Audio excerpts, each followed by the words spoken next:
Your mic is yours. Perfect. Just had to unmute. So we'll dig right into it. So today we're going to talk about the fundamentals of startup law. And given that I'm not a lawyer, I'm going to leave the bulk of that to Kristen for sure. But to introduce kind of myself and also to start with a little bit of humor, which is always nice. How do you know what a consultant's client focus is? Don't worry, they'll tell you. Because and it sounds silly and it is silly, but the thing to pull away from here is specificity.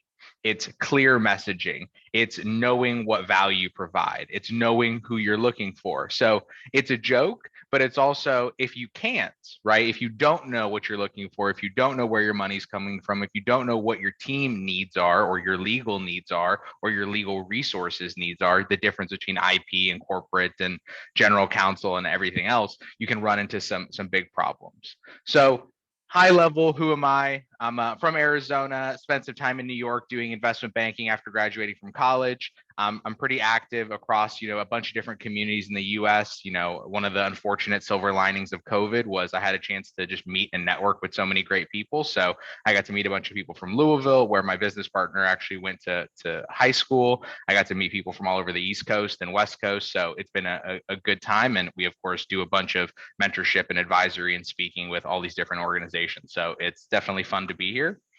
What I want to kind of dig into is I really want to set the stage for kind of how you think about legal as an area within the business, because what I think people often do is they think that building a business is kind of like they take it less seriously than they need to from a planning perspective.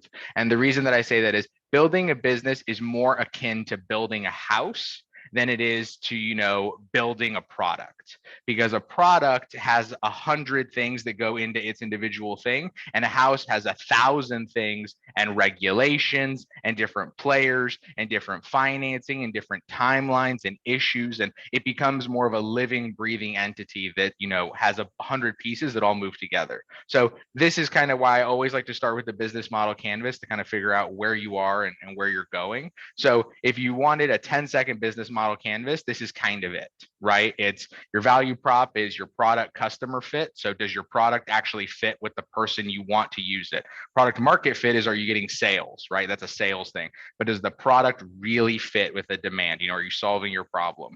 On the right, you see all the stuff that has to do with people. So you have channels of ads and PR and media. On the bottom, you have your cost structures, you have your product and your service revenue. And in the top left, in key activities, you see legal. And the reason that it's a key activity is because imagine you've built your entire business and it's now worth $100 million, right? That's your house. And now you find out that your concrete wasn't done well. So your foundation's rotten. That's what the kind of equivalent of having bad legal is for your business. And not because it's going to cause your entire business to collapse in overnight, but because it can be very expensive to fix. It can be a huge headache. It can present a ton of problems with all the other players. And generally speaking, it can turn building a business from something being difficult to something being very difficult and almost impossible, if not very, very expensive. So getting your legal right and understanding that it is not a nice to have.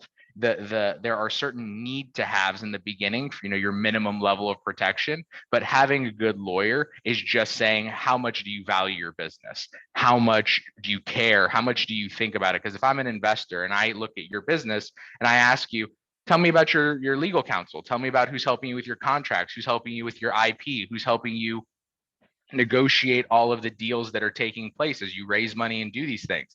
If the answer is, oh, my cousin, if the answer is Google, if the answer is, oh, this IP attorney kind of does some other stuff for us, that doesn't inspire confidence. And reasonably so, right? You don't want a part-time concrete pourer, right? You want somebody that really knows it. So understanding the kind of components and the value that it can provide is, I think, really critical. The other thing to realize is the level of investor or the level of person that you're accountable to. It could be to your friends and family because they've given you some money. It could be angels, investors, and accelerators where you're in a program or you're in dialogue with somebody and they want to see you, level up, all the way to venture capital groups and angel groups, which are, scale growth minded people. They at all levels are going to have different demands on where your business is, from a operations perspective, from a team perspective, from a third party partner perspective, but legal is consistent, and the legal needs and the legal sophistication and the legal risk goes up over time.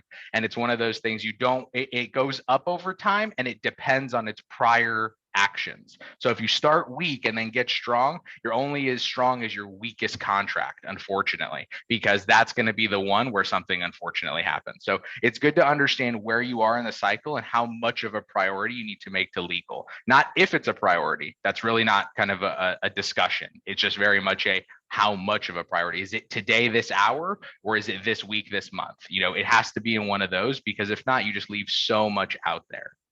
The best practices, because I can understand from a lawyer perspective, they have regulations, they have, they're running businesses, they have a lot of clients. It's understandable when you're a service provider that there's a lot of, things floating around.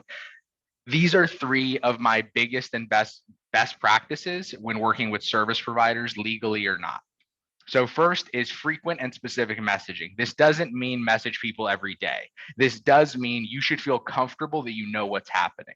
Meaning if you ask your lawyer or ask the associate or ask whoever's doing your work, say, hey, I want to do a brief check-in. Are things still going well? You ask them on a Wednesday, things are still going well. You go in on a Friday. Hey, is this contract that we discussed still in process? Any questions or anything? No, and you're on your way. Those are little things that, again, you have to make sure you ask the lawyer and confirm and see how they want to engage in message. And you can even ask them and do that stuff automatically. But making sure there is a consistent, doesn't have to be detailed, doesn't have to take more than 10 seconds, but that you know what's going on in your business. You know what's going on in the process, that your lawyer is informed, because lawyers' jobs are to advise and help you along the needs that you've informed them about. They can't guess, they can't predict, they can't do a lot of these things unless you give them the information and then work through it together, through sessions. That kind of goes through the next point of think strategically. You're building a startup, right? You're not playing Monopoly, so the game doesn't end. There's the next thing and the next thing and the next thing. So you don't have to think 100 moves ahead. You don't have to go, from us, we would start you at 0, and I can think of 1,000 things for you to do between now and next week. But figure out what are the next big critical goals that you have and how you can start planning for them. If you're going to be raising capital in 6 months, you should tell your lawyer that, not 4 months in. You should tell them, hey, we're looking at it soon in the next 6 months, just to flag, because you never know if they're going to say, hey, okay, well, it takes us about 3 months to get everything together. Let's put a reminder on the calendar and let's do that. And boom, you've solved future headaches without even doing anything other than being honest. And then the very last thing is put it in writing. It's easy to say things. It's easy to make promises. It's easy to set vague deadlines for all parties. Skip the mess, don't worry so much, and just put it in writing to make life easy, both for you, for your attorneys, for your service providers. The thing you have to realize is not only for your own sanity and your own checklist of doing things, but you have a third party out, which is big bad big brother VC. VC wants everything. They want every contract, every receipt, every diligence document, every contract. They want every single piece. So if you ever get pushback anywhere, it's like, hey, we are going to inevitably need to hand this over to somebody to have them potentially invest in our business. We can't risk not having it written, not having it signed. Doesn't mean you have to sign lunch receipts, right? But it means for big things that are going to have big impact and you're going to be, largely accountable, make the effort, make it official, document it, store it, protect it. These are all good things that will benefit you in the long run. So I'm going to pause here. That was a quick kind of overview on hopefully how to think a little bit better about where legal is, think about how you should engage with legal and other third party, service providers, and how you can hopefully make it a partnership, not just this, I'm sending money, do the job, because there's a lot more you can do if you really partner with people and learn how to work effectively. So I'll pause here. I'm going to stop sharing. I'm going to let Kristen share and she'll pick up from right here. I love that intro, Aaron. I feel like I need you introducing the importance of lawyers on every workshop I ever do. It's important, and it's people got to take it. I mean, if you really believe in your business and you don't value your lawyer, it's like it just doesn't make sense. And it's I want your business to grow and be protected. So let's get after it. Love it. All right, can you see my screen there? I can. You're good to go. Perfect. All right, so taking the mic from Aaron here, we've got some matching memes because we're cute like that. Here I will go into the conversation fully knowing that folks usually don't enjoy speaking with lawyers. And so we'll try to make this a little bit more exciting to the extent that we can. Make the law as sexy as possible is certainly our goal at Corp Law. So my name is Kristen Corpian. I've been practicing law now for over 7 years. I graduated from Berkeley Law School, and then I started my practice in a large law firm in Miami, working with companies like Walmart and HBO. And quite frankly, like most of my clients and the innovators I represent, I didn't particularly care for it. I didn't find meaning or passion in the big corporate experience. And so a couple of years ago, I left the safety of a big firm job to launch my own law firm, Corp Law. We've grown the firm now substantially from where it was, which was just me, to now a team of about 6. We've got about 5 job ads outstanding, so we are growing even still. I also teach part-time because I don't get enough law during the day at my day job. I like to continue talking about the law with pre-law students. I've also taught at the law school level. Ultimately, we really try to make the law as accessible as possible. We understand our clientele is a small business owner, a startup. Usually they are less sophisticated consumers of legal services, and what we mean by that has nothing to do with they're not smart.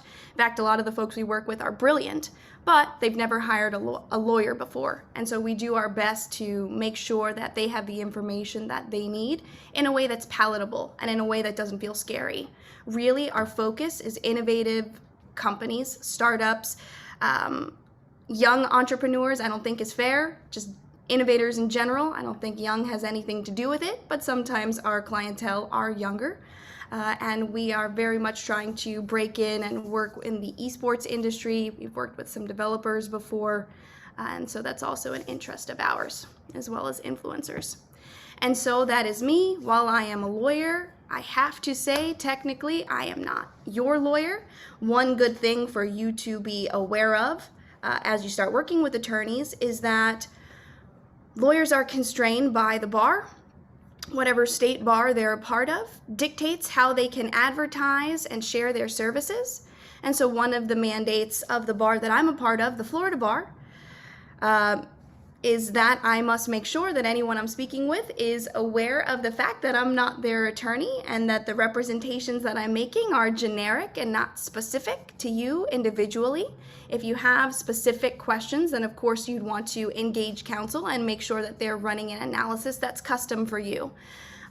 Since we're learning about how to work with lawyers 101, I just think that it's worth flagging. I'm not adding this disclaimer because I'm excited to provide it to you. But lawyers, like other professional service providers, accountants, doctors, sometimes have additional rules that are imposed on them. So bear with us with the formality. We got to do what we got to do so we don't lose our licenses. To that end, the starting place for us is going to be mindset. I know, as someone who has grown a business myself and who's worked with a lot of entrepreneurs at this point, that you don't know what you don't know, and having it all thrown at you can be a lot, can be overwhelming. To that end, I'm going to share a lot of information with you from the standpoint of a 101. To the extent you do have a baseline of knowledge here and you were hoping for an advanced course, sorry, throw your general questions in the chat and I'll do my best to answer them. But I'm going to assume, since I don't know the audience too well, that we're going to take this from the standpoint of a 101 and cover a lot of ground. Every topic on my slide can be the subject of a full year-long graduate level law school course. So I'm packing a lot in. If it feels overwhelming, that's normal. But the goal really is to provide you with as much detail as possible. And the goal as well is not to scare you. Not coming at this from the standpoint of, if you don't have a lawyer or an army of lawyers behind you right now, you've done something wrong. You need to stop. I won't say that to you. No one on my team would say that to you, and I don't personally believe it. I do, however, believe that you've got this.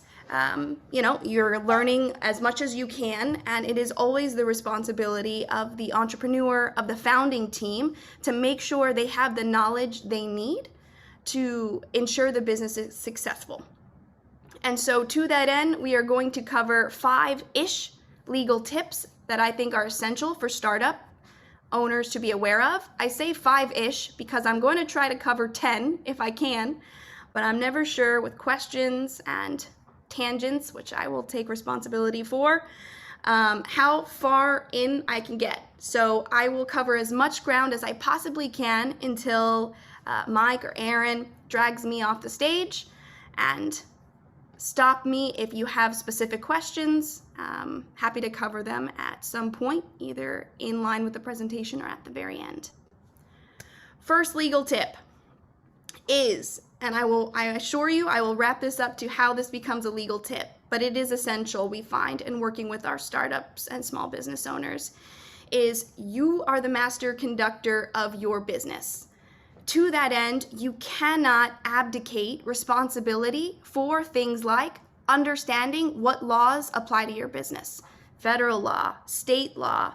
You as the CEO, while you don't need to obtain a law license, need to know enough to ensure that the business is protected and operating in a way that's not running afoul of any rules. And a good way to kind of gauge what you know and don't know is, as I'm running through the next list of 5 to 10 things, run through your sort of mental set of notes. What do you know about the regulation in your state, at the federal level, with regard to each of these points? There's another presentation that we do, and internally we have a quiz where we help founders get a sense of what knowledge they have or where their knowledge is a little bit lacking and they need to brush up on certain rules and regulations. To the extent you don't know the information, that's okay, but you're going to want to go ahead and read up on it. And for every topic that I'll bring up, I have a lot of resources and tools, either free or books, that I think are great. And so if you're one of those very hands-on founders who doesn't want to completely delegate legal fully, and you want to read up on some of these rules and regulations, just hit me up on the chat and I'm happy to provide a list of resources on any of these topics. So while I start with you are the master conductor of your business, what we often hear from startups is excuses, really. I can't afford to do X, or I don't have time to do Y. And while I appreciate those excuses, they are just not going to hold up in court. And they're not going to hold up in front of a federal agency or regulatory body.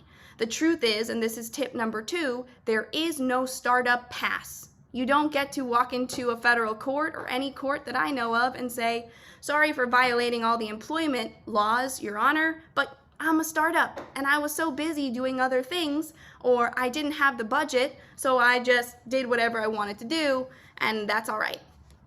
Fortunately, it's not. And there are a laundry list of stories where folks ran afoul of the rules, and that type of excuse just isn't going to get you anywhere with the powers that be. So to that end, I think that I'm in good company, because the folks who are signed into this meeting, I think, have a sense of this. Otherwise, you wouldn't have subjected yourself to anything, any type of event with legal in the title. And so that being the case, there has to be an understanding that your startup is a real business. And I think Aaron was alluding to this. There isn't a special carve out where my startup is just so fundamentally different than core principles of how to operate really any business.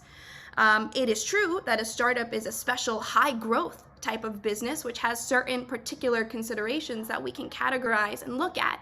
But I think as a founder, you are doing yourself a disservice to think that your startup is somehow insulated from the rules that would apply to a Walmart, to an HBO, to a bigger company. They still apply to you.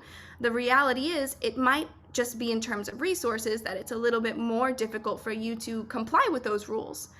But you really want to come to the table as a founder with the standpoint of, I'm running a startup business. And there are no special exceptions for startups, just a fact. To that end, that segues us into tip 3, the law and business go hand in hand. You can't carve one out from the other. The law happens to play an essential role in a lot of different ways. The first one, The first sort of objection or fair point that we hear from startups is, okay, I get it. I'm the master conductor. I take full responsibility for making sure that my company isn't violating any rules, but I don't know how to work with a lawyer. I've never done that before. Where do I start? And I think that's a perfectly fair question. To that end, I'm going to cover it as quickly as possible. So first of all, what do lawyers even do? Lawyers help especially business lawyers, but in general, lawyers, in the most simple sense, they help their clientele solve and think through problems. That's our function. And a great lawyer is going to be very good at identifying the full universe of things that could go wrong. It is what clients pay us to do, and also why people tend to hate us. We are trained in law school to think through how to look at a problem set with the evil eye. Every element of exposure, liability, risk, we try to think through, not because we don't want you to move forward with your business, not because from the standpoint of a business lawyer, we don't want our entrepreneurial clients to do what is, a core piece of who they are, which is take risks. But because we're trying to protect you from those risks. And in order to do that, you've got to identify them. And that creates a little bit of an internal tension between how lawyers think and how entrepreneurs think. Entrepreneurs are ready to go, take that risk, shoulder it, and turn it into something amazing. Whereas lawyers are usually risk averse. We like to avoid risk, and we like to be very cautious about how we take moves. How we make moves. And this can cause sometimes difficulties if you're working with attorneys who aren't used to working with startups and entrepreneurs, or who just have a terrible, what I like to call, bedside manner, because they may approach your problem through a lens that feels to you negative. Ideally, you wouldn't get that sense, but I've heard feedback from a lot of clients that the reason why they don't like working with lawyers is because, they hear it from a lens of the lawyer. I'm just paying the lawyer to tell me everything that I can't do. And to the extent that you are working with somebody who's like that, understand not every firm is like that. Not every lawyer is like that. And there are some attorneys who I think do a better job at this bedside manner and communicating with clients and sort of checking their own disposition to be risk averse in such a way that doesn't scare away their clienteles who are doing amazing things. So ultimately, your business lawyer is there to protect your empire. And in summation, like every other industry, right? I know lawyers are the butt of a lot of jokes, but it's like every other industry, right? There are some lawyers who are phenomenal, they love what they do, and they really know what they're doing and how to help you. There are some lawyers who are just terrible at what they do, and I'm sure it is true in whatever industry you're in as well. It's not something that's specific to lawyers. It's not true that every lawyer is bad or every lawyer is great. You just have to do your due diligence, and sometimes you've got to kiss some frogs until you get to the right one.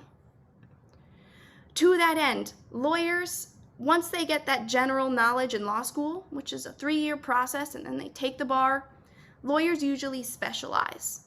So usually you will hire a lawyer to focus on your specific niche problem and present a solution to that end. Specialization tends to be very cost effective, especially for bigger companies. There are still times though, and here on this slide are some of the different specializations that you might run into, especially on the side of startup law. Startup law specifically is going to look at things like raising capital. What do you need to know to make sure you're not violating any of the securities laws? How do you set up the corporate structure in such a way that makes sense and is attractive to investors, and the due diligence there? And so they're really going to zoom in on that one particular place. But there is a laundry list, and here this just scratches the surface of specializations for attorneys. This can be another thing, I think, that's frustrating for entrepreneurs and for less sophisticated consumers of legal services, because you might need help with an employment issue, and you go to an IP lawyer who tells you, I don't do that. I can't help you with that. Sure, I had to have some knowledge of that when I studied for the bar, but now all I do is trademarks. So here you are asking me an employment question, but it's just not my specialty. And I think that can feel frustrating to a consumer because hiring a lawyer isn't a fun thing to do. It's not like going shopping at the mall. You hire one and then you want them to be able to help you. And if they can't, then you have to go through the process all over again. So I feel for consumers who are in that position, but this is where you just have to have the baseline knowledge of what lawyers can and can't do. At the same token, even if you go to a firm like mine, and my firm provides outside general counsel services, so we're providing a more broad-based type of resource for our small businesses, we can help with both litigation and employment and contracts. That's what we do. But if you hire even a generalist firm for, let's say, a flat fee engagement to do one thing, they're doing a trademark for you. And your business has other legal related questions, and you sign an engagement agreement with the firm, which is the contract you're going to sign with your lawyer.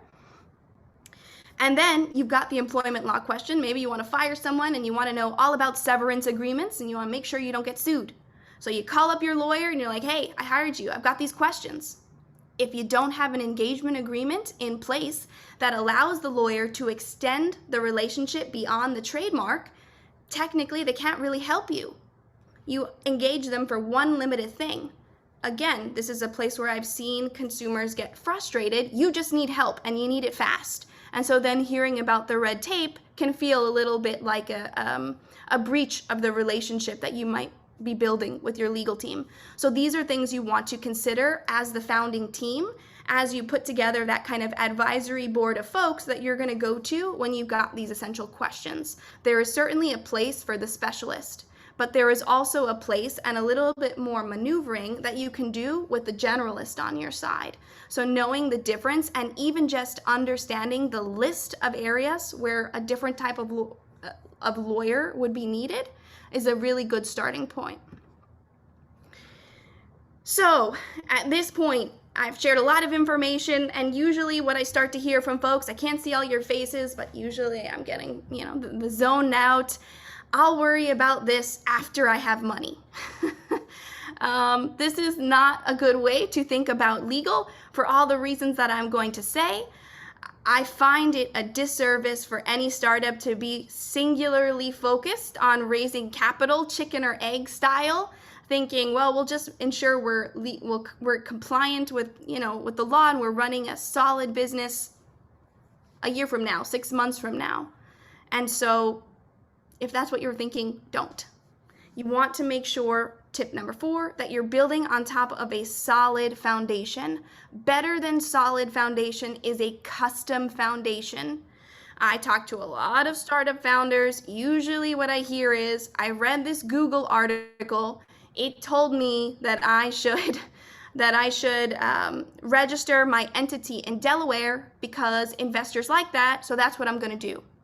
There is some truth to what you're reading, but understanding what entity to select is a multifaceted analysis. And my tips are going to run sort of in chronological order. So if you're already past the incorporation stage, apologies, but maybe there's some things here you didn't think about ahead of time when you were, determining how to incorporate.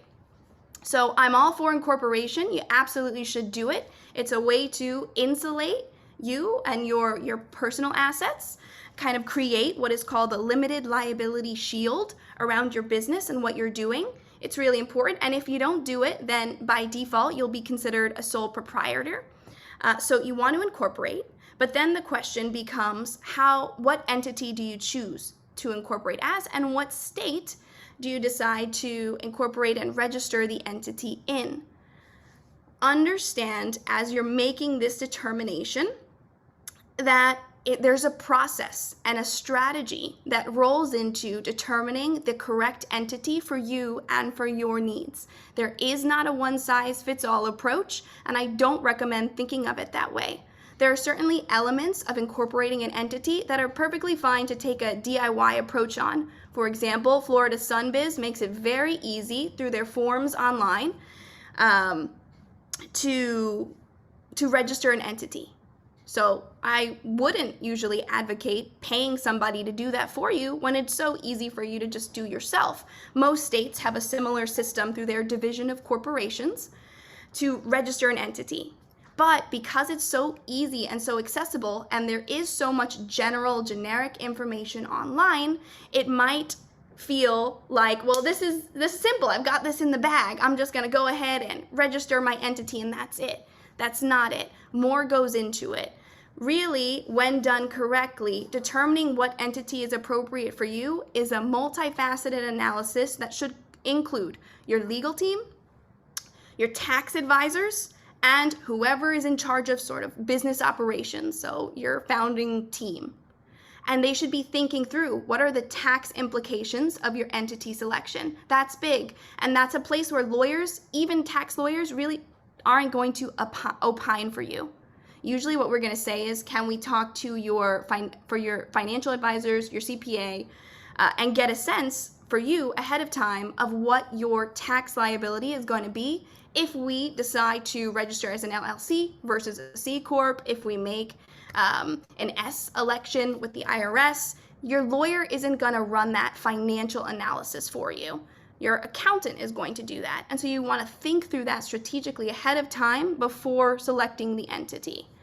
In terms of the legal side of things, usually, right, and for all of these entity types, and each state is slightly different, but usually we're going to see either a partnership, limited liability company, LLC, or a C Corp, or some variation thereof. Usually the big differences are, 1, how they're taxed, 2, who the owners are, 3, the operating documents that are going to be required, and really the big one that I think tends to be focused on is the formality with which you have to maintain the entity. LLCs are championed for being very much user-friendly. Maybe you disagree, but that is the kind of prevailing view. So the LLC is a lot easier, air quotes around easy, to maintain. You don't necessarily have to keep minutes for everything. You just file your annual report. Every state's different, of course, but the LLC is typically touted for being easier to maintain versus your C Corp, which is going to be a bit more formal, a bit more rigid, but also provide your legal team with a little bit more room to play in terms of creating more advanced relationships and papering those relationships for the business. But there's nuance there because there are plenty of startups who've raised capital through an LLC and done just fine. And perhaps the investor was okay with the LLC as the entity type. So really, you need to pencil out, here is my kind of quick steps in this process. You need to pencil out what it is your goals are for the business. Is it to raise capital? Who are you raising from? Where are you going to be operating? Who is going to be in charge of maintaining the entity? Who does that fall on? If you don't have a lawyer, that's perfectly fine. But is, whoever your head of operations or your CEO, do they know enough in order to maintain the entity in such a way where they're not violating the corporation's code? Maybe yes, maybe no, but you should have a sense of that. Once you have all that information and you've strategically run through this with the right people and you know the tax consequences, then you prepare the necessary documents, register the entity, do it yourself online if that's an easy thing for you to do, and then you need to maintain it. You've got to file your annual reports. A lot of times there can be pretty big penalties if you don't pay the appropriate taxes. And so you want to calendar things like that, ideally a recurring annual calendar. And understand that just because you selected the ideal entity for you at the time you started your business doesn't necessarily mean it's going to be the best fit a year, 2, 3 years down the line. So you have to continue running this analysis on a loop with the same advisors as the business grows. Yes, and so here, I don't know if well, I guess this is recorded, so you can take a snapshot of this, and here is sort of a step-by-step guide if you want to take the DIY, register the entity yourself. My last point is don't just Delaware to Delaware. If you've got a good reason to incorporate in Delaware, then great. If you have a sense of maybe some investors that you want to work with who have already made it clear to you that that's the appropriate place for them, or that's going to be their ideal preference in terms of your entity selection, then fine. But if you are doing reading on Google, you'll see that there are pros of registering in Delaware. There are also cons. You know, one of them, which I think some startups don't consider, is to the extent you don't adjust your contracts and your agreements and you are involved in a lawsuit, and Delaware is sort of listed as HQ for you, you and your team may have to litigate a lawsuit in Delaware, which requires all you guys to fly out there and find an attorney in a state that is not your home state. This can cause a real challenge. So I don't have anything negative to say about filing Delaware. I just do not advocate selecting it without a very good strategic reason. Tip 5, make sure you understand your IP, that you think about IP as an asset. And my very oversimplification of intellectual property, and my understanding is you already heard from an IP lawyer, is that the creator of the thing owns the thing. This is probably an offensive way to reduce all of IP law from the standpoint of a legal educator. But in any event, I think it's a good way for you to think about intellectual property. And I will say it again. The creator of the thing owns the thing. So what do I mean by that?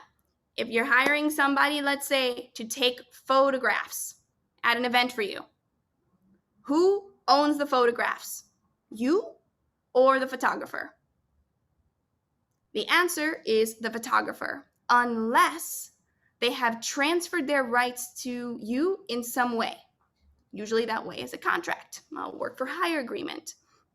And then now you own the rights to that photo. And that is sort of a general simplification here. But I think that when we work with startups, they don't always see their IP as an asset. So you really want to think about it that way and make sure that you are protecting those assets, whatever they are for your company. IP is referring to trademark, copyrights, patents. And since you already spoke to an IP expert, I'll run through this really quickly.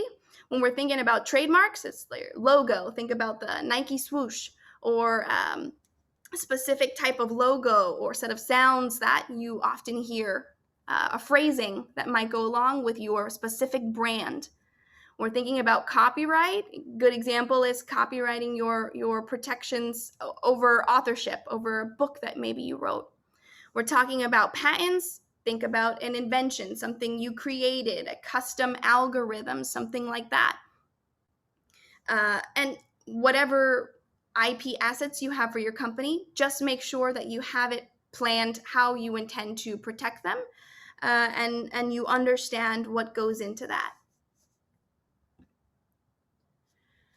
A big one that we see often is when you pay someone to create a website for you or some type of digital platform. A lot of times folks they outsource the creation of their website. And a lot of times the digital design company that you hire doesn't have a great contract. Maybe they have no contract at all. Then we tend to see folks, money changes hands, expectations are met or are made and not met. And then some party is upset. Usually it's the purchaser upset with the web developer, but it could be the other way around. The developer could be upset that the purchaser keeps changing the terms of the deal. We actually do a lot of litigation around this, and we see a lot of folks fighting over creation of website or creation of a platform. And so because we see so many fights here, I think that it's worth mentioning. You want to make sure that you have an agreement with whoever is putting together such an essential piece of your business, and that you actually own whatever they are producing for you. When you do get to that place of working with investors, if you've built your entire company around this unique platform that you custom designed, but none of the the development team has signed over any rights to you. No one has signed over any rights whatsoever. We're going to default back to that oversimplified rule that I told you all. Creator of the thing owns the thing, not you just because you paid them. You want to have that additional piece of due diligence showing your ownership interest in what folks are creating for you, whether that be photos, platform, whatever it is. In terms of how much you invest in your IP, you can run a bit of an assessment on how important the things you're working on are, to you as a company. If we look at, for just example, the name for a professional services company like a law firm, if the name is a collection of last names, one, we're not too concerned about the exact same company popping up and being a competitor right next to that firm. It's specific to the names of the partners. And two, they may have difficulty trademarking that type of a name anyway, but perhaps for them, thinking about whether or not they can trademark the name of, Corpian, Chavez, Johnson isn't really a big deal. But if for you, the idea of somebody popping up with the exact same name as you is concerning, and you've invested a lot of marketing dollars in curating a certain type of brand, development of your logo, well, the proportional increase in the meaning for you of the name and the amount you've invested in the name kind of suggest a proportional increase in what you will do to protect that particular asset from the standpoint of how you should think about this as the CEO. Which brings me to tip 6, because of how often we see it. Just make sure the name that you're operating on, that you're using, is trademarkable. This is something that you can take a DIY approach to. At least visit the United States Patent and Trademark Office website and do some research on whether or not somebody else is using your name. It's your own personal research, probably won't be foolproof, but it's better than no research at all. You want to make sure that if you're investing all of this money into a name, and we see this happen a lot, and it is sad, that you can actually use the name for the long term. It's costly and it can be upsetting to have to completely adjust your brand, especially when it starts to pick up some great momentum. To achieve that momentum and then receive a cease and desist letter from a company that properly trademarked the name and is in the same industry that you're in and is rightly telling you need to shut it down, can really be a stressful thing to experience. So tip 6 is to make sure that your name is trademarkable. Tip 7, put it in writing and demand quality custom contracts. This one is huge and I think should be the topic of multiple presentations that you understand. Contracts are the bread and butter of business. You've seen them all the time as a consumer. You've signed them. You've been a part of them, whether you realize it or not. You should understand them. So my 5 minutes of what you should know about contracts. Ensure your contracts are valid.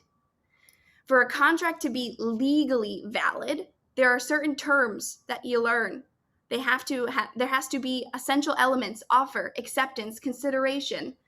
I think that contracts especially feel like something you can DIY. You can pull it off of Google and it looks like a contract. It looks official. There are terms in there. There's the small print and there's some numbering and there may be some words you've seen before, but unless you understand how the totality of those words actually yield a valid contract under the law, then that template might as well be a piece of toilet paper for you. If you don't understand how to use a template, you don't know if you are actually creating for yourself a valid contract. Because how would you? You've never taken a class on contract theory. How many cases have you read about upholding and ensuring a contract is valid and binding? It's a nuanced process, and when it's done with folks who are skilled in contract drafting, every word means something. And you can't necessarily see, as a DIYer, what that meaning is just by looking on the page. So here, I very much caution against the DIY effort, primarily because contracts for the business are your shield. This is my picture here. It's a way to shield the company, to insulate you, to protect you. When you're kind of starting out, or if you're overestimating the value of your relationships and that you'll never get into a dispute ever, it doesn't feel like a big deal and it doesn't feel like something you want to spend money on. I get it. But my firm and my training is as a litigator. We go to court. We fight over contracts all the time, whether it's defending them or whether it's, advancing a lawsuit against somebody who's breached the contract against one of our clients. At that point, the effectiveness of your shield is crucial because courts will yield to the language that is there and they will apply it. So if you inadvertently trying to save, cut cost, or because you underestimated the importance of understanding the words in your document, you signed it, that's it. You're on the hook. And there are some times, or if you signed it and it's invalid, well, then that's it too. And that can be a problem as well. So there is so much nuance that goes into understanding contracts that I put a huge asterisk around this for you as founders to really make sure you understand what you're signing and you're careful if you're going the DIY approach, because there's a lot there on paper that I think you don't know unless you've actually studied the contract law in general. The other point is to understand that contracts are living documents. There are times where we've worked with companies who they tell us, well, we don't need to overhaul any of our contracts. We don't even need you to spend time looking at them. We had a great lawyer put it together. And so, that's done, checked off the list. And our question to them is, all right, when did you do that? Oh, well, 10 years ago. A lot about the law and about your business operations will change in 10 years. So contracts are living documents that need to evolve with the business operation and with evolutions in law. Right now, for example, corporate lawyers, litigators, anyone on the business side of things is very focused on developments that are happening around force majeure provisions. What happens in the event, it's usually hidden at the end of the contract, if there is a pandemic and then there's no performance. There are going to be huge sweeping changes in terms of how lawyers think about this particular provision, which will require updates to maybe how the agreements were written before. As the law changes, your contracts change. You got to think about that. My Batman slaps, I'm throwing these out here again. In general, if you are feeling like you want to say something along the lines of, I just want a simple agreement, don't. That's like asking a lawyer to create for you a faulty shield. Right? That's not a thing, and you're kind of asking your lawyer almost to commit malpractice. I've had situations where clients don't want to move forward with pieces of the agreement that say miscellaneous, because for them, that word miscellaneous means unnecessary, and so they've deleted it from our drafts. And we have to then explain to them what those provisions means, what they mean, why they're essential, why you can't just cut them out. Usually, what we understand, since we work with startups who this is one of the top things that they tell us, we've translated that to mean we don't want your agreements to ruin our deals. And that is absolutely a fair thing to say. And so what we've done on our end is try to get creative. Instead of hitting someone you want to partner up with or sell something to with a 20-page agreement, maybe we'll break it down into a 2-page agreement or a 1-page agreement that is more palatable, and then put the essential terms incorporated by reference somewhere else. Thinking through creatively operations so that your legal team doesn't mess up your deal is something that your legal team should be willing to do with you. But understand, asking your lawyer to produce a simple agreement isn't really something, it's going to break their brain a little bit. So you want to be careful from the CEO and founder perspective on how you talk to lawyers with regard to drafting your contracts. Another thing that comes up is, I found these templates on Google.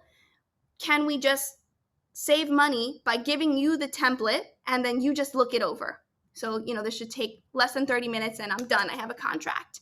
That's not how the drafting process works for lawyers who are great at producing contracts and who are doing it in a way that's intentional. Usually, a law firm has an internal database of templates that they work from. Unless they are an unethical company, they're not taking the template and then just selling it to you for an extreme upcharge. If you've experienced this, don't hire that law firm again. The cost and the analysis and the expertise is the process of customizing a template to meet your objectives and to be in line with what your company does and what makes it special. And that is the process that can't be done in 10 minutes and really shouldn't be done in 10 minutes to be effective. Some agreements really are simple. Maybe you can do it that quickly, but you have to make sure that you understand what you're asking from your legal team. And pulling a template off of Google that usually the legal team would have to fully overhaul, asking them to review whatever little edits you made to it in 10 minutes and then just put their seal on it, usually isn't something a pro top shelf contract lawyer is going to feel comfortable doing for you. And I've shared with you why. So in general— Hey, Kristen, do you mind if I just interrupt really quick? Just because I know that we're getting close to 2:00 and I just want to see if anybody, it's probably good. And I just want to check in with Mike as well. See if there's any just initial questions, just understanding that some people may have to drop. Yes, sorry. No, you're good. I was just like, you're knee deep in it. So I was taking a look at the clock just to make sure that we're in a good spot. Yeah, Mike, are you there? Yeah, this is wonderful information. I'm okay to go over. Aaron, I know you've got to jump, but do we have any initial questions, especially for Aaron before he leaves? And if not, people know how to reach me. They can always send me an email or reach out on LinkedIn, whatever works easiest. I'll make connections, obviously, too. Any cool. questions for Aaron before he has to hop off? Kristen, are you okay to go over by a few minutes? I am. I'm sorry. I said I was going to talk until you guys shut me up. So I'll keep going through the couple more that I have, or we can stop, whatever you tell me.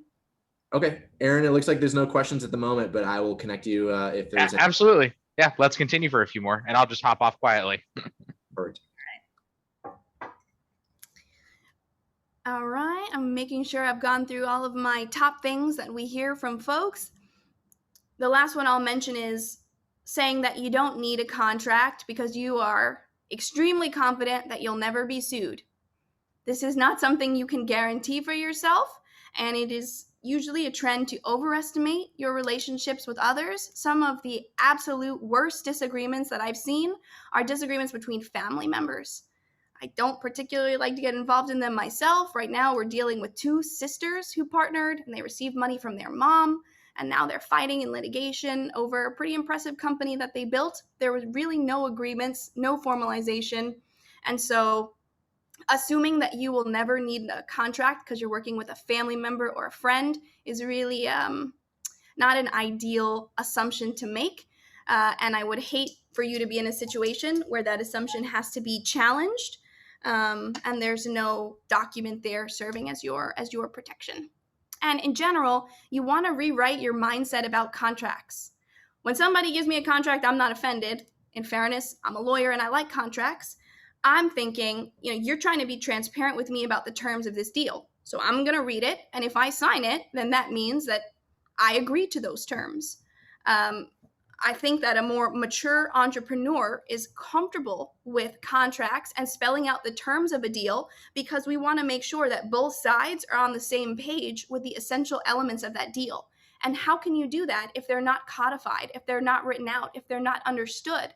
And sometimes in that process of spelling out all the terms, you realize that maybe you weren't okay with something that the other side assumed you were okay with. Better to have that conversation up front before signing on the dotted line and before getting into a costly dispute with someone. In general, here is a list of standard agreements that I think you all should be aware of. There are more. I will talk a little bit about independent contractor agreements in a moment. Understand that certain things like a non-disclosure agreement or a non-compete agreement, that can either be a standalone document or it could be a provision within a larger agreement. So you kind of use those as they make sense. I think every company that's selling something should have a standard sales agreement, personal opinion. And then you want to think through, your terms and conditions, privacy policy, really what agreements I would recommend for any particular startup or company have a lot to do with what your objectives are as a company, where your primary risk is, and what your kind of operating procedure and systems look like. But in general, these are good ones to be aware of. All right, so that's a lot about contracts. Tip 8 is don't overestimate your relationships. I already covered that slightly. Just make sure that when you are entering into any type of relationship, you're bringing somebody onto the team, you're hiring a contractor, you are paying somebody to do something for the business, you are entering into some kind of strategic partnership. Write out, talk through all the terms with the other party. A lot of times we see a smaller entity so excited to make their first big deal that they don't want to think through all the terms, because the idea of questioning the other party and scaring them away from the deal feels to them more risky than actually asking the hard questions. This is where it's good to have, a lawyer in your corner, because they're going to push back against that fear all day. And they're going to tell you, even if you don't want to hear it, that here are all the things that could go wrong by you being scared to ask the essential questions. And maybe it's better that this potential deal is off the table if the terms are ones that are unfavorable to you. And you've really got to sometimes look at the ugly details, even when you don't want to. And a lawyer is good to help with that. But even if you don't want to hire a lawyer to do it, I'm telling you, make sure you understand the nuances of any deals you're entering into. In general, when you're building the co-founder team and when you are bringing on folks to help the company as you grow, you want to go through, here's a sort of list of things to talk about and ask about. What are going to be the different ownership percentages? The one we hear often is, and I'm shaking my head because I don't love it, we're all equal partners.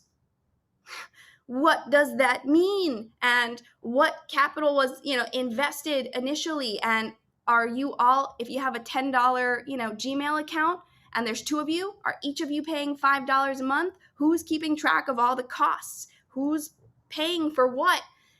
Equal ownership is a lot of times doesn't mean what the founders, I think it means. I think what they are trying to convey usually is we want kind of an equal decision-making authority. Even that is tough.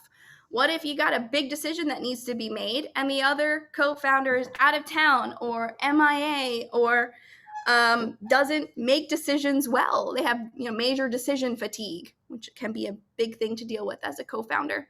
In any event, just saying everything's equal is kind of like a real easy Band-Aid on what is most likely a gaping wound of difficult conversations that you're trying to avoid having.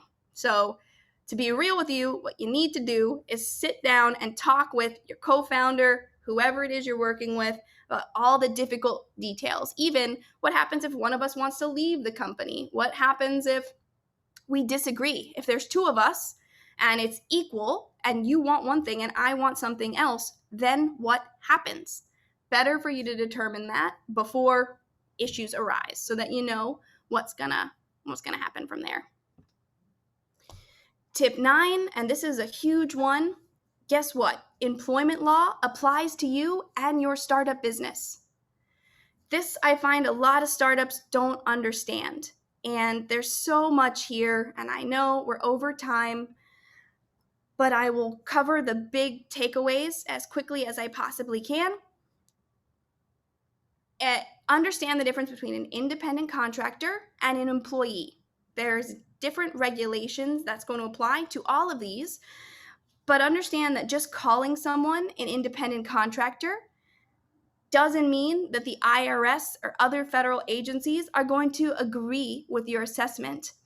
This is true even if your independent contractor signs an independent contractor agreement. This is the one place where your contracts, which are otherwise very powerful, might not be very effective at all, because in order for you to be validly considered an independent contractor, different agencies, for example, the IRS, have different tests of making that determination.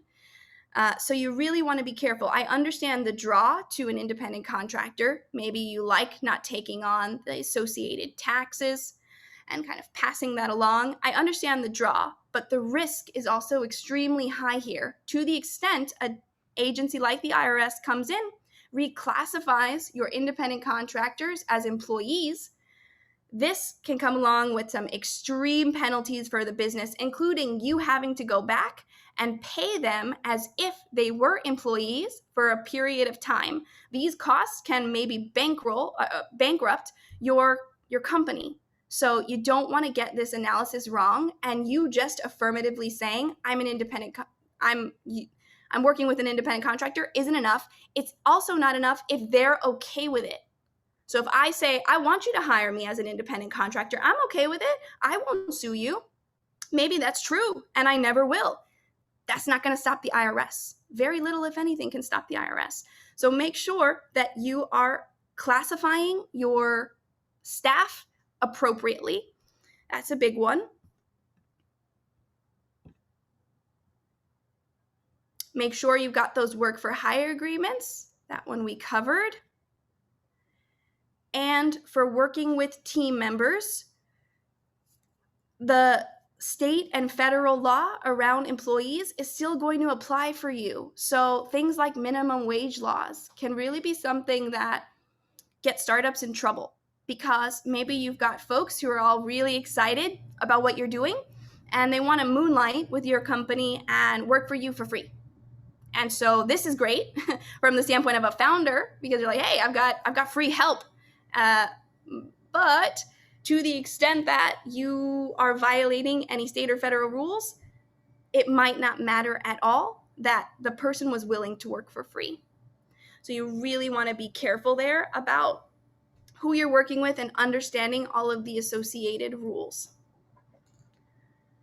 I see a question here, and the question is there starting to be certain consolidation, standardization in the industry so that certain contracts, such as an NDA, are not so tedious or awkward when engaging with a new third party, and everyone is operating more quickly on the same page? That's a great question. I wouldn't call it standardization. You're starting to see best practices and folks in the law who are a bit more new age, and then there are still the old guard. And I think the old guard is going to tend to write what lawyers call draft contracts in a way that is with the older, more archaic language, because that's what they're used to and that's what feels right to them. But there are big players in legal writing. There are people who give whole seminars on how you should write contracts and what best practices are and the new age style of writing. It's a whole thing. Who are very much against all of the old school Shakespearean type of language that they feel is maybe unnecessarily included in agreements. And you're seeing the younger, more modern lawyers like myself and general counsel for more modern companies like Netflix. Sometimes they will write a little snappy or less traditional type of legal document, and then it gets some kind of public recognition. You're seeing there an interplay between, general counsel and the company's leadership that's saying, we don't want the stodgy, old, awkward language that people can't understand. And then they are directing their counsel to react accordingly. And they're giving them the directive, we want our agreements to still be valid, but maybe we want them to be a little bit more user-friendly and more in line with our company's brand. And that's where you're seeing a really cool brainchild between lawyers who are very capable, maybe a bit more creative, and the leadership of a company wanting everything down to their legal documents to be in line with their brand. And so, Matt, I hope that answers your question a little bit. We had another question from Annette asking or mentioning, in the Bay Area, it's common for large firms, Cooley most famously, to give clients a line of credit. What's your advice for broaching approaching a similar arrangement in the Midwest? There are firms in Ohio that do this too occasionally. So, question on line of credit. A couple of things. Okay. We have seen this line of credit before, and you are absolutely right. Cooley is who we would put in the realm of a big law firm, big international law firm. Like any other big company, they've got resources that a smaller firm might not have, and that resource might include being able to eat the cost of $20,000, 50 or 100 or whatever X amount of services they're offering, whereas a small firm maybe cannot eat that cost. Operating a law firm in general is a costly thing. And I realize as a consumer, you may have zero sympathy for the fact that it costs money to operate a law firm. Fact of the matter is, it does. And so, to the extent that you were to approach a smaller firm in a smaller market and say, hey, what can you do to be competitive for me? Cooley is offering me $25,000 worth of credits to work with them. Why on earth wouldn't I take that amazing kind of tripwire deal? Maybe you take that to the smaller firm and they can do it, but maybe operationally they just can't afford it. So do with that what you will, but understand that there is sort of a range. Understand also that one of the drawbacks of working with a huge law firm, and I can say this having worked at a huge law firm, is sometimes you are, a small fish in a big pond, and maybe you're not, given the priority treatment that you might want when you're getting what is essentially free legal services. And that might make you feel a certain type of a way.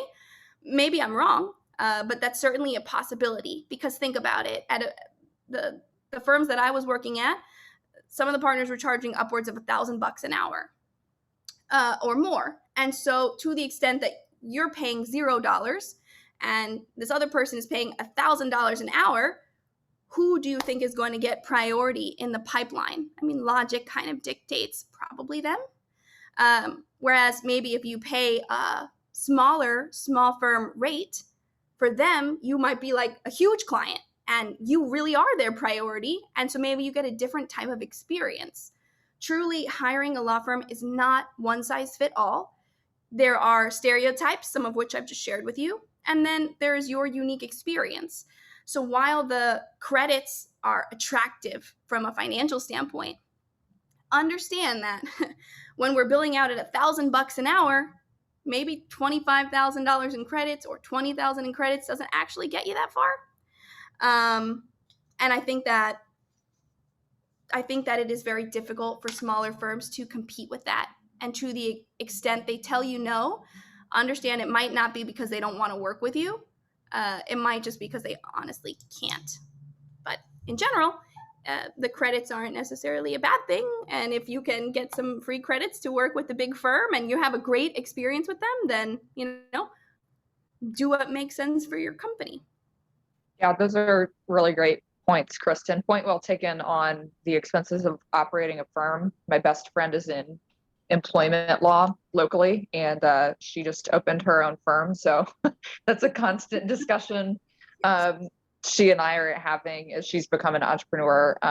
So it sounds like, to read that back to you, the sort of classic considerations of whether we want to go with more of a boutique firm or more of a national or international large firm, or a lot of what would drive that decision. We've talked with Goot Wine out of Indy, although I think they might be national too. And some of the quotes we've gotten from them are a little bit on the high end. I think they probably do have more buffer for us to negotiate, payment terms, basically. So wonder if, you have any thoughts on creative, maybe payment structures, because the big challenge that we have starting out, of course, is that we haven't raised capital yet. how do we pay the lawyer, right? That's the big question I think a lot of very early stage founders have. Does that make sense? It does. I thought I had a slide on here, which was why I was rolling through so I could show you, because I have done a whole presentation on how to go about selecting your law firm. I get 100% what you're saying. There's so, and I don't have the slide on this one because I figured I'd run out of time, but I'm happy to send it to you offline if you email me. And then the other piece is, I think that it matters who you work well with. And I feel like sometimes that element of working with a law firm is overlooked.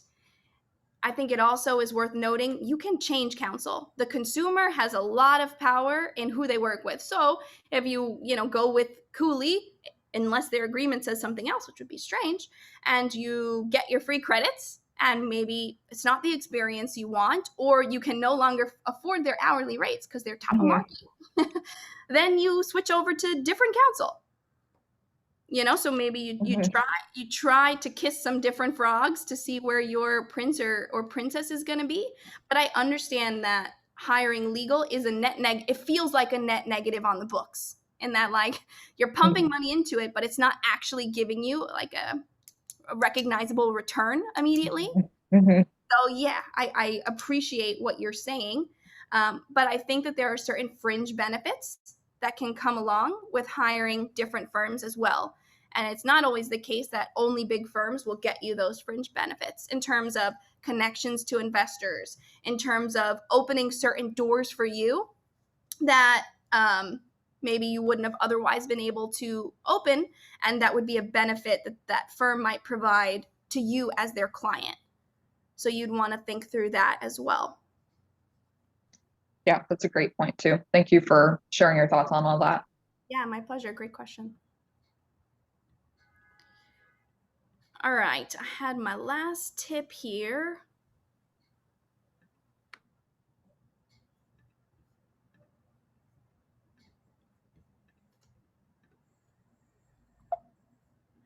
Which was on understanding the Securities Exchange Commission rules, understanding securities in general, and don't run afoul of these rules by accepting money from different parties and assuming that there is no risk. This one is a bear of a topic. Essentially, when you're going through the capital raise, it's not a place where I recommend a DIY effort.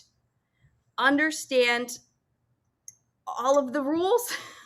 I realize that is an unfair thing to say in the slides, but let me just point out that on Aaron's slide in the beginning, he showed sort of, raising capital through friends and family versus maybe working with more sophisticated investors.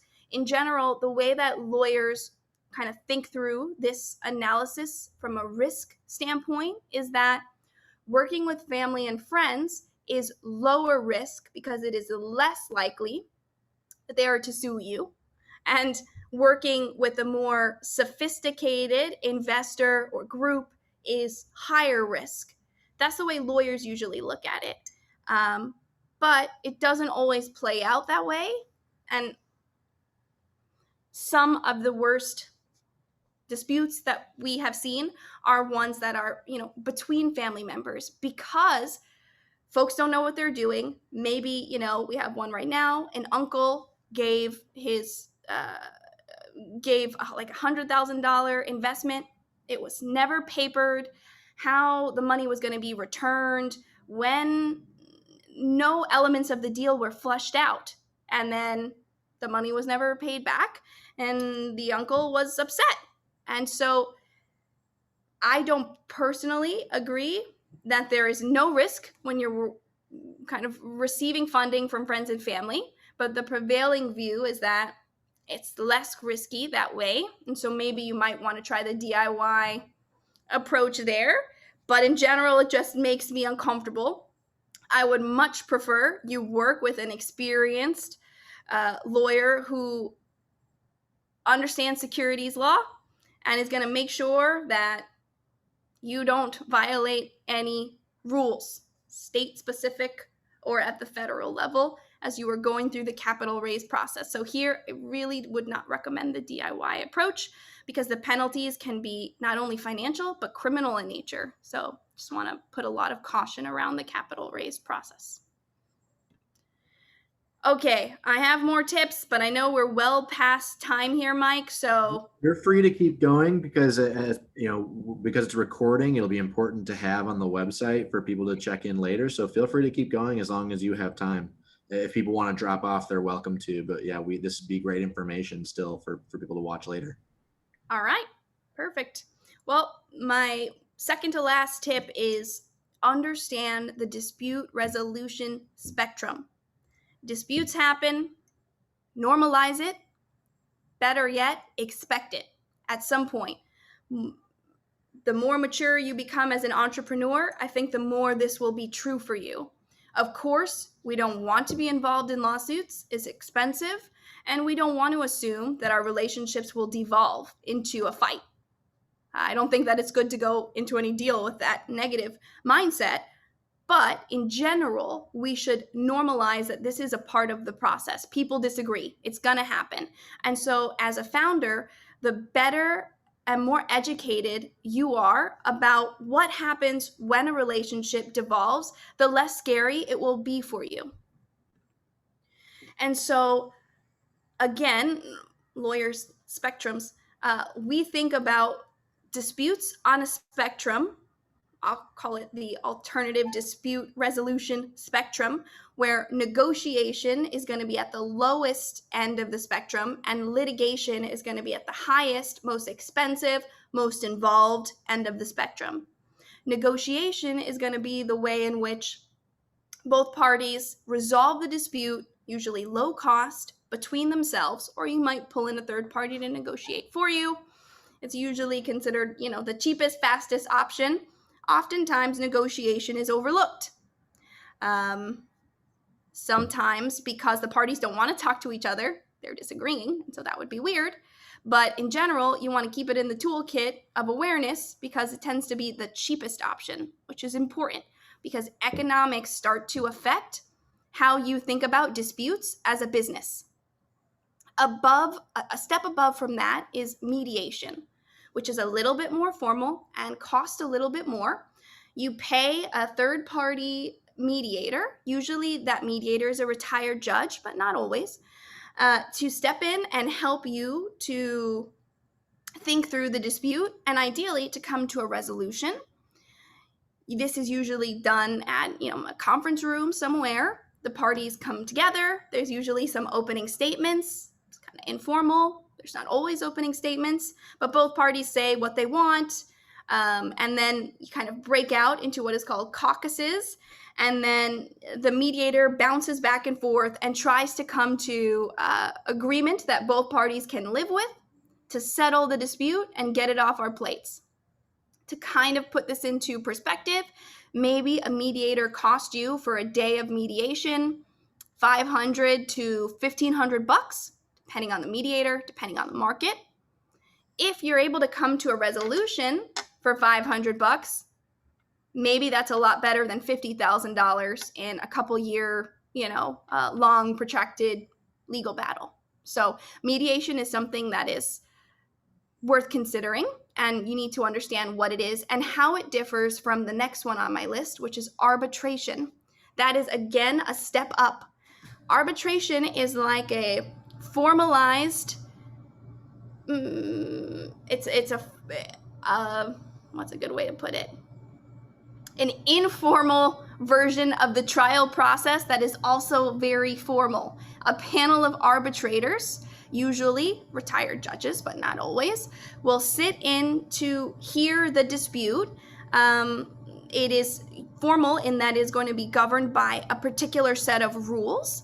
And it really does, practically speaking, end up playing out a lot like a trial would in civil court, which comes along with expense. A lot of times in arbitration, you're going to be represented by an attorney. That attorney is going to need to know the rules of evidence. There's going to be discovery. Documents are going to change hands. And the arbitrators are going to come to an agreement on who is right and who should win. I spend the time to highlight this because often we work with folks, startup owners, who they see an arbitration provision in an agreement and they leave it there because they think, well, they don't know what it is. They've never participated in arbitration, but they think this was in the template and this will keep me out of court, so I'm going to move forward with arbitration only. This arbitration can be expensive. I've participated in arbitrations that cost the parties involved upwards of $50,000, $60,000 each. And for you to bind yourself to that process without knowing that costs are involved is maybe something to avoid. So to the extent that you're working with templated agreements, or you're working with maybe attorneys who they've got bigger clients where arbitration makes sense for them, doesn't mean it's going to make sense for you. So as the CEO, as the founding team, you need to make sure that those provisions in your agreement, one, are consistent. All your agreements should have the same type of dispute resolution that makes sense for you, and that you're aware of what will happen in the event that there is a dispute. We like to recommend including in our contracts a provision that requires the parties to make a good faith effort to negotiate before filing a suit. Why do we do that? Because usually our clientele can't afford arbitration or litigation, and because we want to try to resolve any dispute for them in the cheapest, most cost-effective way as we possibly can.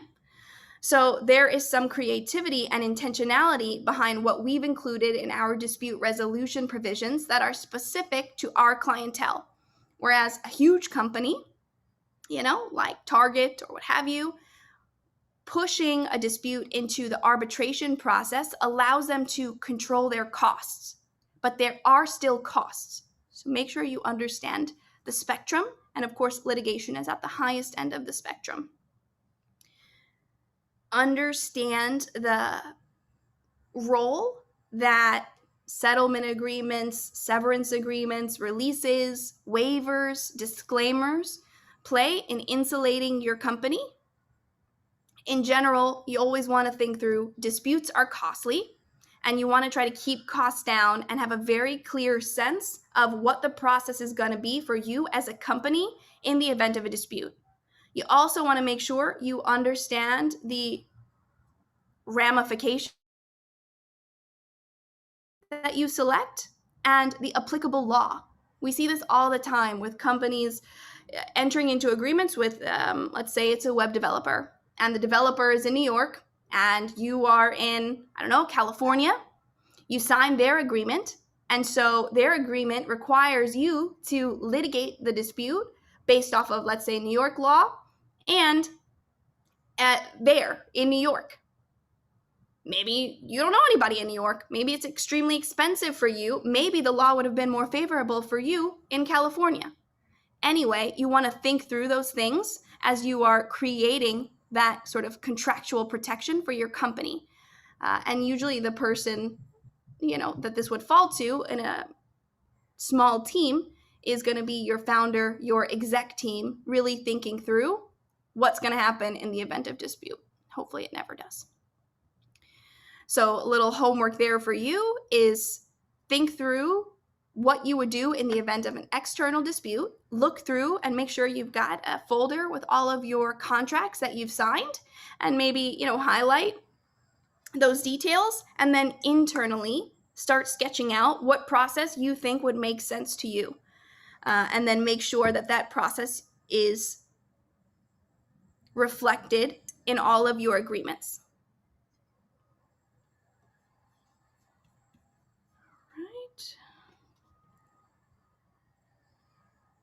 This one I didn't mention. Insurance. We cannot discount the power and the role that insurance can play in helping you as a business keep costs down. So you definitely want to at least consider insurance as an option, and make sure that you're working with an insurance agent who understands what you're doing, where there's potential risk, and can kind of think through how the company might protect against those risks and have an insurance policy that make sense based on what those risks are.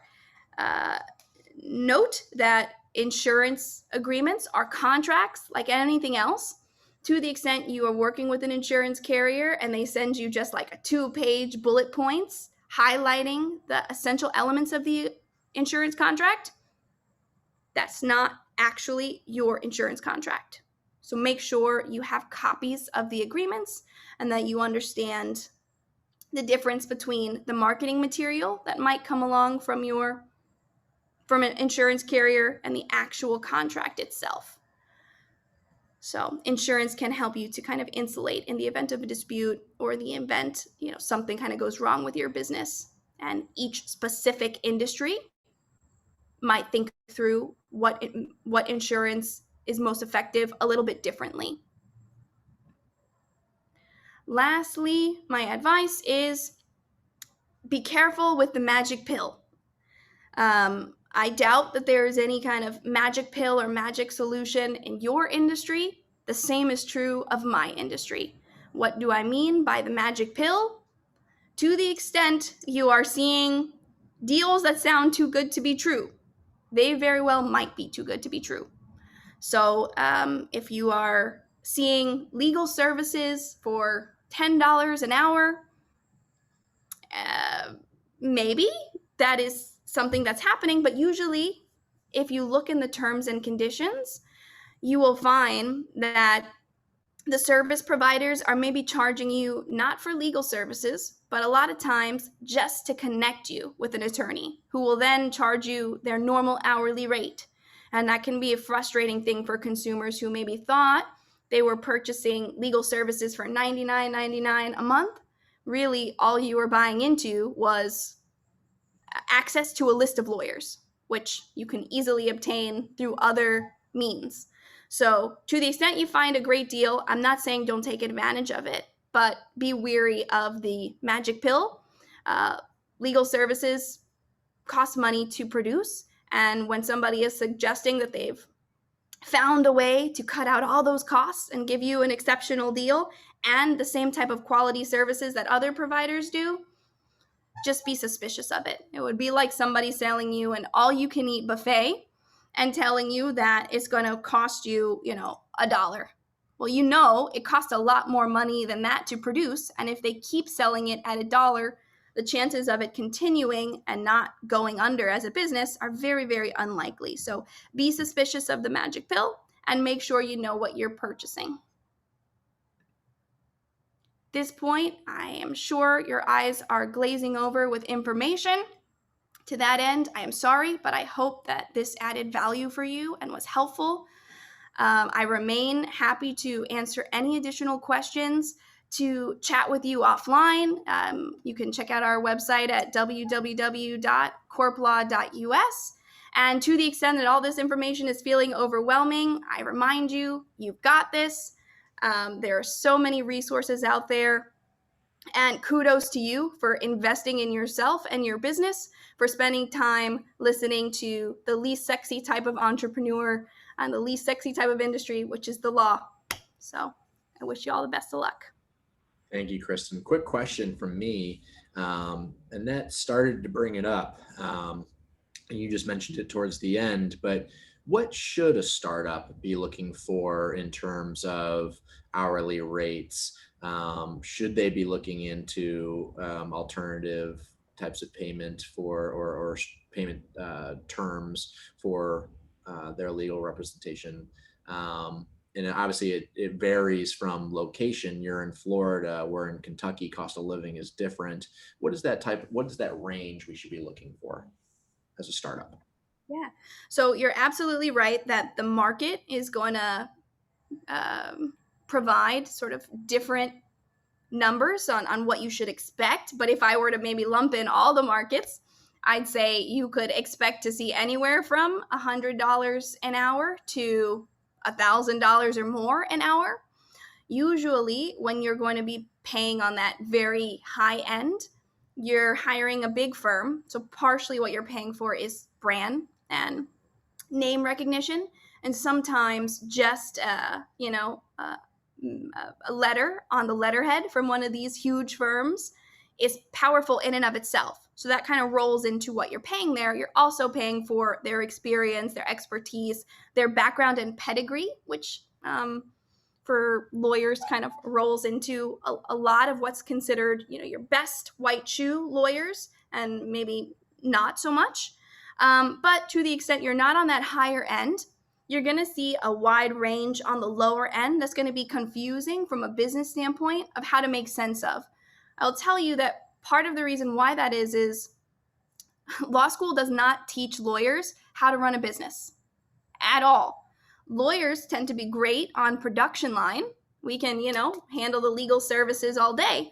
But when it comes to operating a business that is profitable, that is a much harder thing for lawyers to do because no one really teaches them how to do it. So I've observed personally, fortunately it's not the case with my law firm because we've invested a lot in trying to understand how to run a business. But I've observed sometimes lawyers pricing their services without much thought paid to things like operating expenses and things like how do you ensure that you are turning a profit.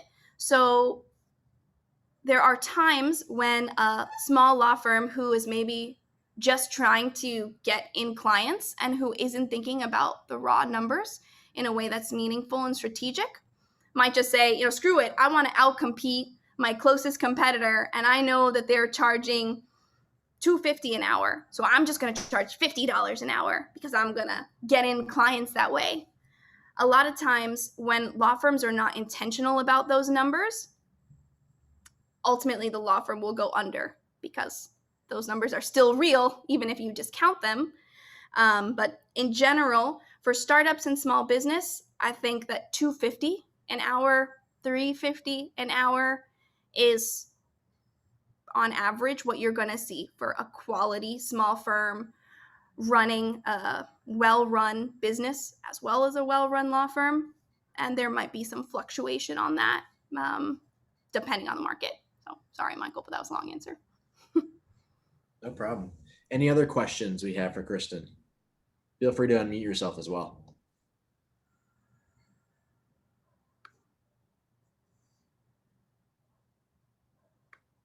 Awesome. Okay. I put them all to sleep. I'm going to hit stop.